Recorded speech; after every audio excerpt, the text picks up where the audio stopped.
Hello, all you beautiful people out there. If you're new, welcome. If you're coming back, welcome back. I really do appreciate you. You're the lifeblood of this channel. I hope that if you're new, you will subscribe and ring the bell so you know when I come out with new content. Today's episode is Daniel Nebuchadnezzar's Tree Dream. Let's go. This letter is typical of Aramaic epistles of the time, naming the sender, addressee, and wishing the well-being of the recipient. The addressees are identified using the same words in both Nebuchadnezzar's and Darius's letters. This type of address imitated Persian ideology, which took into account their multi-ethnic empire. This makes the letter political, and as such it will deal with a political issue, the nature and source of sovereignty. Koch suggests that the specific issue is universal kingship, which can be seen in the author's hyperbolic reference to King Nebuchadnezzar's realm as extending to those who live throughout the earth.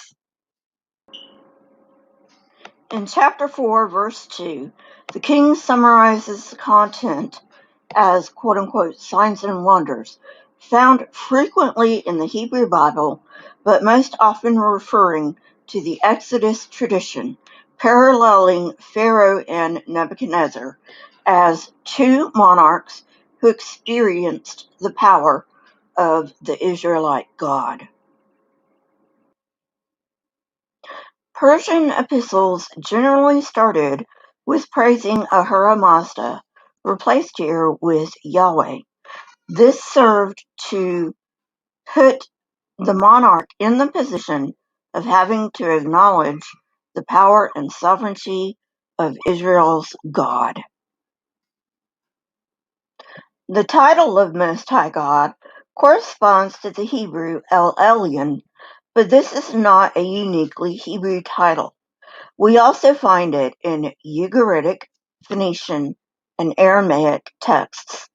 This term also referred to Ahura Mazda, the great god in Persian texts. This title is thematically significant, as can be seen in the fact that the words signs and wonders are linked with kingship and dominion. What makes the Most High's kingdom unique is that God's kingdom is eternal. The praise of Yahweh is repeated when Nebuchadnezzar supposedly comes to his senses again to rule his kingdom.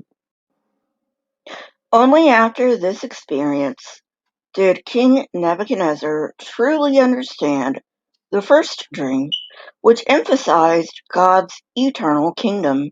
However, Daniel 4 has no eschatological significance, but merely outlining the then present conditions. In verses 4 through 8, the king described his position as quote-unquote flourishing, which in the original language literally refers to trees and other vegetation, foreshadowing the tree imagery in the dream. By the way, disturbing dreams are common themes not only in Jewish court tales, but traditions concerning King Astyages in Herodotus. The summoning of dream interpreters is absent in the OD and seems to appear in the MT as a redaction linking Daniel 2 and 4. Also, the king does not ask for the dream's contents, as in Daniel 2, only the meaning. When we first meet Daniel in chapter 4, the king equates him with Belteshazzar, indicating that the original Jewish narrative was about a dream interpreter named Belteshazzar. Even the etymology given is false. The first element, belt, comes from the Akkadian word for life. The Bible falsely claims that this element comes from Bel, the epithet for Marduk. However, this false etymology plays a crucial role, since Nebuchadnezzar will learn that his kingdom comes not from Marduk, but the Israelite God. The king used the phrase, quote, "Holy Divine Spirit," end quote, to characterize Daniel.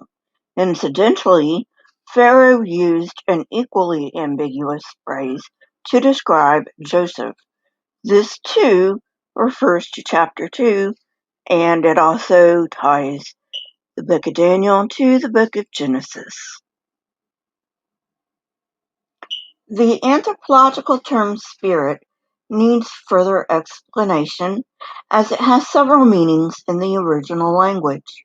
While it can refer to what differentiates sentient and non-sentient beings, it can also refer to a person's emotional state or mind. It can also be used to denote a person's abilities or natural aptitudes.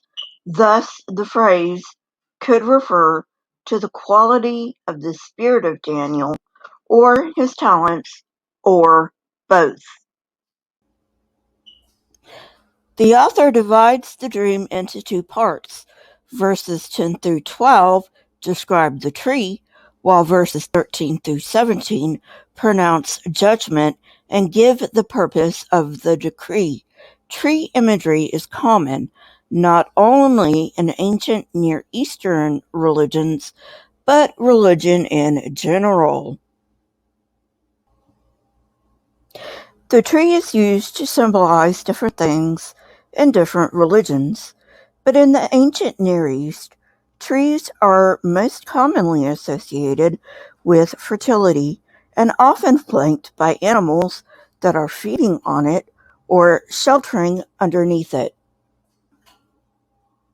However, the tree is most often represented as a world tree, symbolizing that all the cosmos is connected. It often appears with a winged sun above it, which represents the heavens. Because it was tied to cosmology, it became a significant symbol in Imperial Ideology.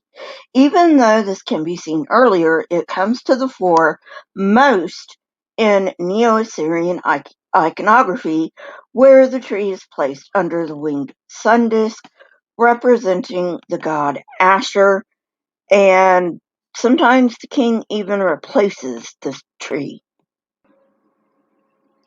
My last point in this video is that the Hebrew Bible also incorporates the world tree symbology into imperial ideology. The Davidic dynasty is sometimes compared to a tree, while individual kings are identified as branches. However, for the most part, this symbology is reserved for Gentile kings. Well, friends, that's it for today. I hope you enjoyed it. If you did, hit that like button, press the subscribe button, and if you want to know when I come out with new videos, hit the bell next to the subscribe button. My social media links are in the description. I have deleted my Discord because I'm not really on it all that much. You can catch me elsewhere, particularly on Twitter. Keep learning and searching for truth. Here are a few videos from my library. If you have not watched them, go ahead and watch them and tell me what you think. Until next time, friends, stay safe and goodbye.